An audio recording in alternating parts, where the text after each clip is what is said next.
Ya, cuma ya, Bo, kan gue pernah di media. Gue tahu persis tuh gimana Mbak Ria Lirungan jagain banget masalah penulisan itu. Dan emang bener-bener sengaja dibikin seperti itu untuk menunjukkan di situ kami tuh ada di level itu gitu ya. Jadi kalau ada yang bilang, aduh berat banget bahasanya nggak ngerti, nggak apa-apa. Aku nggak perlu semua orang ngerti, emang cuma buat yang tahu-tahu aja gitu. Gitu ya, itu satu. Cuma waktu itu tuh sempat terjadi perdebatan gini, Dev. Kalau buat website, gitu ya, website itu kan memang yang dituju adalah traffic. Ketika kita bicara soal traffic, maka kita akan bicara soal kecepatan. Gitu.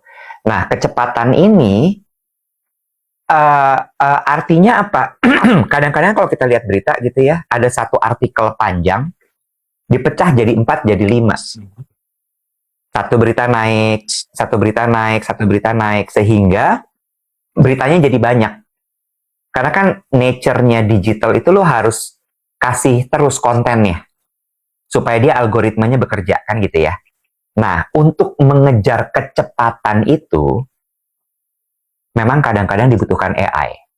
Cuma betul, waktu itu tuh dilemanya gitu, tapi nanti nggak akan bisa ada stylenya.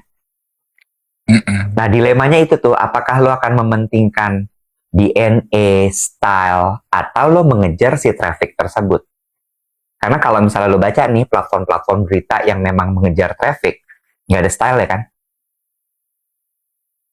Ya udah gitu aja gitu.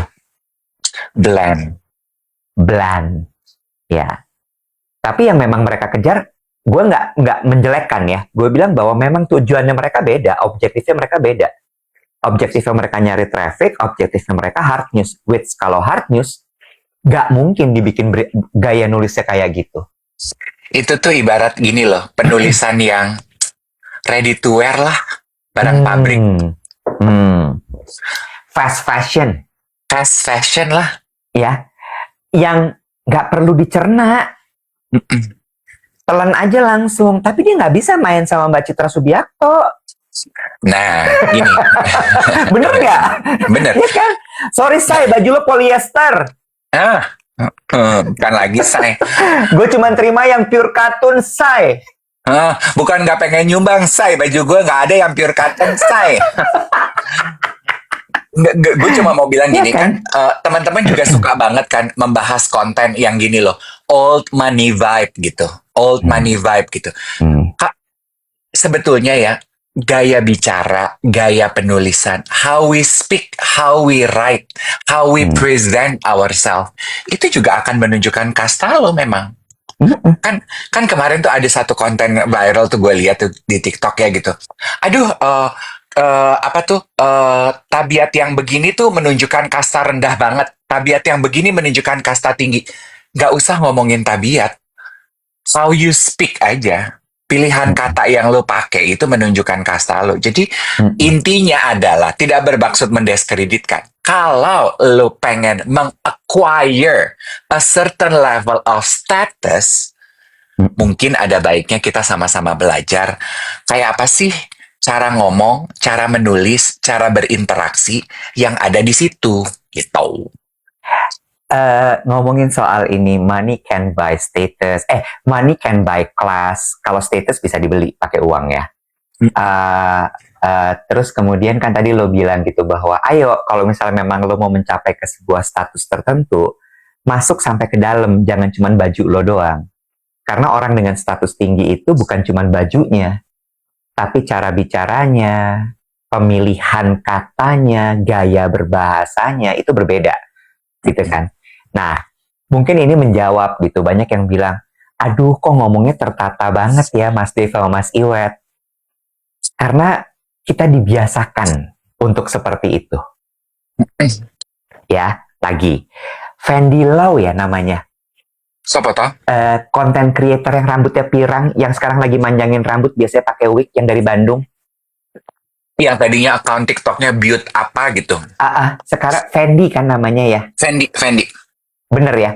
Fendi kemarin baru saja mengulas soal koleksi barunya Dior yang dilansir oleh, kata-kata pemilihan kata gue nggak tepat.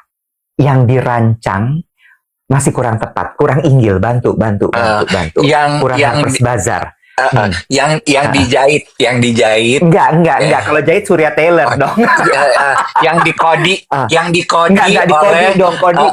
Kodi mah Koko Gamis, jangan. iya. Beda. yang dibesut, besut. Iya. Mulai capek ya.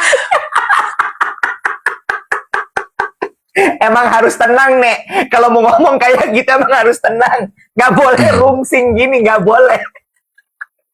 Banyak masalah nonton Stephen Bartlett Diary of CEO, nggak boleh. dia ngebahas koleksinya Dior, rilisan pertama dari J.W. Anderson. Bagus deh. Dia ngambilnya gini. Clickbait-nya dia, 6 secondersnya dia ngomongnya gini. Ketika semua memuji koleksi J.W. Anderson untuk Dior, pertanyaan saya, ini Dior atau J.W. Anderson X Uniqlo? Mampus nggak lo? Langsung gitu ya. Terus dia bahas lagi, tapi habisnya dia bilang gini, intinya adalah ketika dunia sudah kelelahan dengan orang-orang yang menjerit lewat logo, J.W. Anderson membawa karya rancangan yang tidak mudah dicerna, tapi mempesona. Mampus nggak lo? Bagus tuh. Tidak mudah dicerna, tapi mempesona. Apa lo? Ya kan? Karena bener, nggak semua orang bisa paham itu, Bo. Ya apa cargo pants megar begitu, pakai lipit-lipit. Itu tuh sebetulnya recreating dari rok Dior di tahun 50. Exactly. Itu kan sebenarnya adalah bagaimana interpretasinya J.W. Anderson terhadap archive collection-nya Dior. Terus gimana dia bikin si Dior jacket, gue lupa nama itemnya apa. Bar jacket. Ih, gila. Ini bener-bener nih. Guest editor Harper's Bazaar Indonesia nih pasti nih.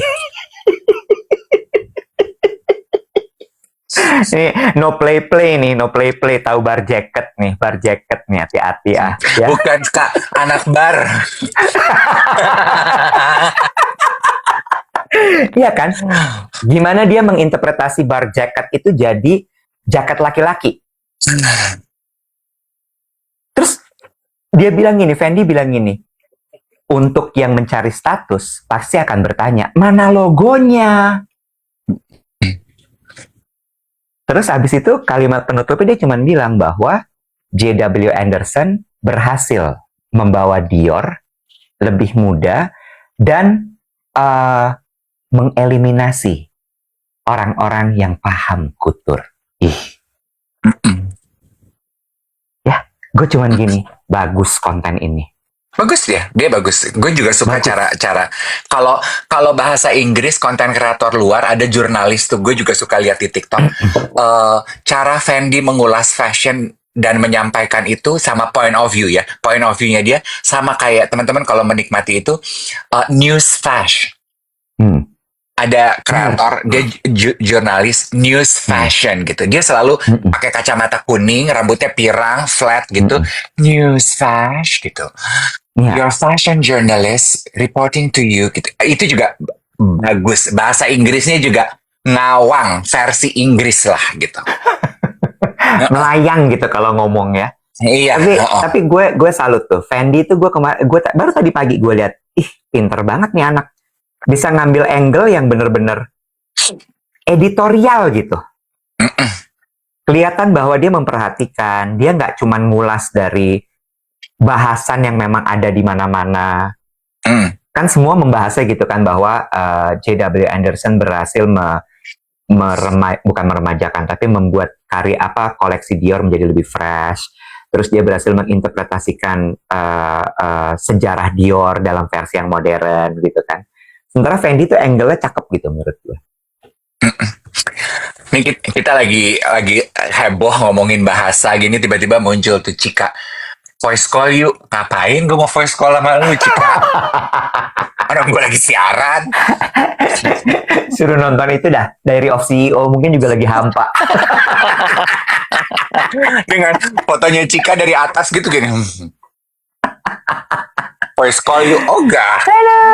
Tapi Cika konsisten loh. Dari awal tadi sampai akhir ada terus dia. Voice call you.